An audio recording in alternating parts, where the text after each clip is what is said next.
Hello and welcome everybody to 1992. We have a real gem here today.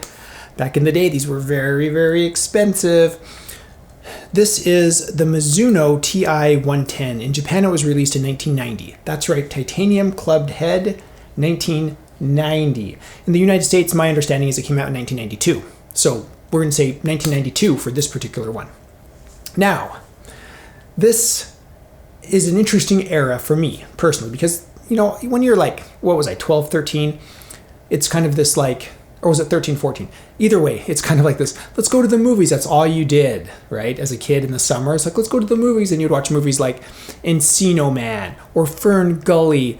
And then, you know, as you get older, you learn to appreciate movies like Reservoir Dogs. Oh, Last of the Mohicans, amazing movie, 1992. So in the golf world, 1992 was dominated, like US Open, Tom Kite. It's like, wow, Tom Kite won the US Open. Fred Couples, I think, won the Masters. So it's just a fun year, 1992. Let's get this beauty on the review table and have a closer look. So you can see here classic 90s styling.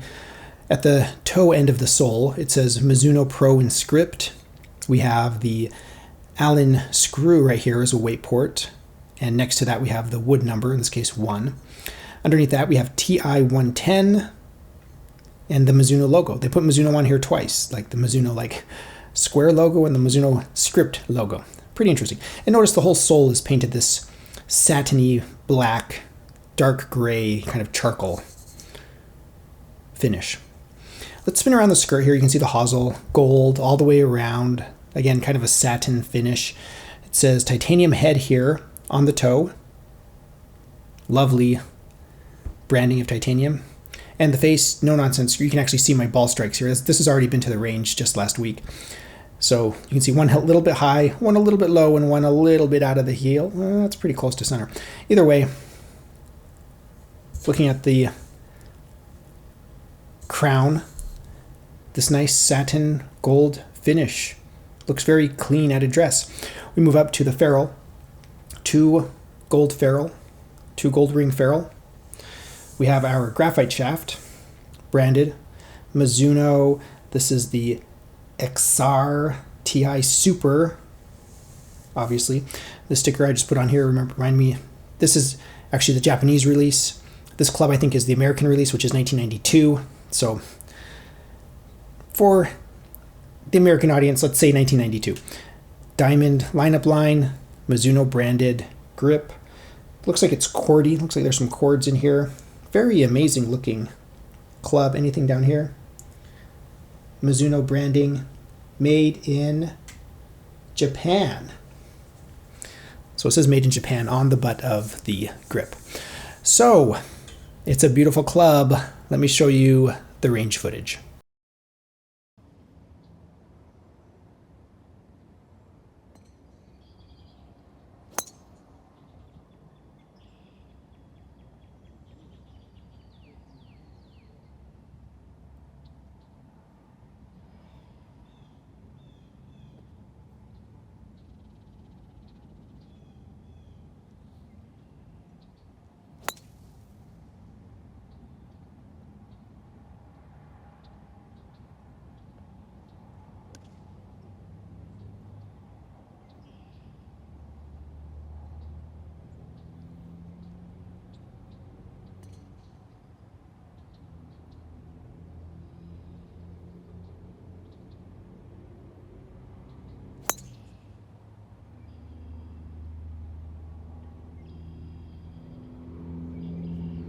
I have a confession.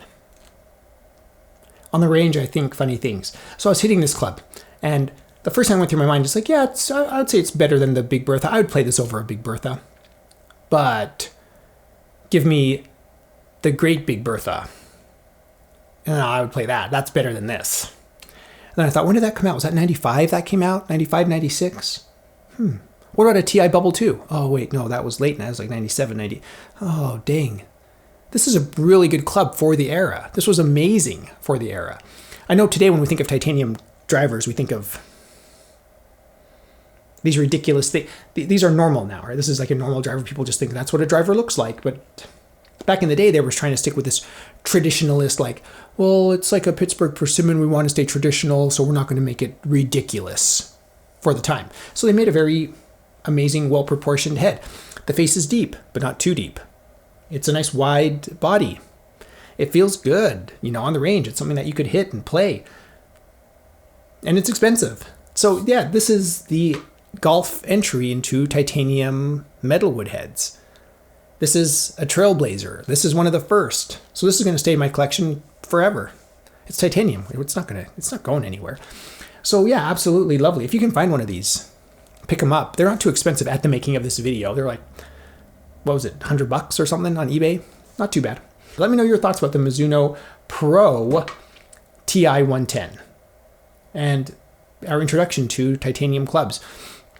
In the early 90s, there was another titanium club from an American company. We'll talk about that in a future video. As usual, huge shout out to my patrons. Thank you so much for your support. I offer general support on Patreon. It's just a few behind the scenes updates, pictures, what's going on in my personal life sometimes. You can also support this channel by visiting my Amazon shop. I'll put a link in the description below. I am an Amazon associate. I make proceeds from qualifying purchases. Thanks for watching. I am the Vintage Golfer.